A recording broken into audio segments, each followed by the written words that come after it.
Yeah, for sure. And this is work that is so critical because the parts of us that get isolated don't realize that there's a hole. And Yeah, so that part is reacting, right? There is no buffer between the stimulus and the reaction so that we can respond. And what we're creating here is the ability for that part to realize two things. We can create a buffer between stimulus so we can respond. We're giving it the tools to resolve that core issue. yeah, Secondly, it realizes, oh, I'm not alone. So I don't have to be in the hormones of survival all the time with this thing, just trying to survive by fighting, fighting, fighting. What we've done is made peace with that part and let it know it's part of a whole. And once it realizes it's no longer on its own, it can let go of trying to protect us. It's not yeah. that it's our enemy. That's not what's happening. It's simply isolated and surviving.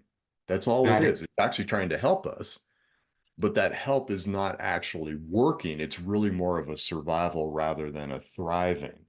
So by Yeah. moving that and allowing it to come into the integrated whole, now the symptomologies tend to relax. They tend to go away. The energy can expand again.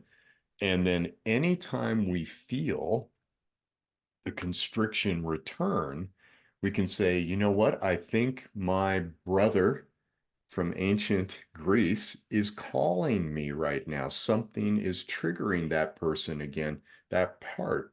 Let me go in and see if anything's up there, and then let me run the energy just like I ran after I discover any problem that part might be having. Because the symptom, consider it like a message. And it's Yeah. a message from the part saying something's up right now and I'm feeling triggered. Oh, wonderful. Let's have a conversation. Let's see what's going on. I got you. Got And it. that process over and over again if you need to. Sometimes it's a one and done. Sometimes you got to do it a bunch. And Yeah. sometimes going for years and not experience it again. And then all of a sudden circumstances create another trigger. No problem, because we've got the skill set to say, okay, I hear you, body. So what people mostly do, they get a headache and they say, okay, I got a headache. I'm going to take something. Yeah, and you take something and it works. The headache goes away. Headache comes back, you take something. Headache comes back, you take something. You're all right. Headache comes back. Oh, I got to take it 2, 3 times a day. Okay. Oh, headache comes back. Jesus, this isn't working. I got to go to the doctor and get extra strength stuff. Okay, if that's not working. Now I just have a chronic headache. Never once in that journey have we asked, why do I have a headache? What is the origination of this? And is there an emotional component to it?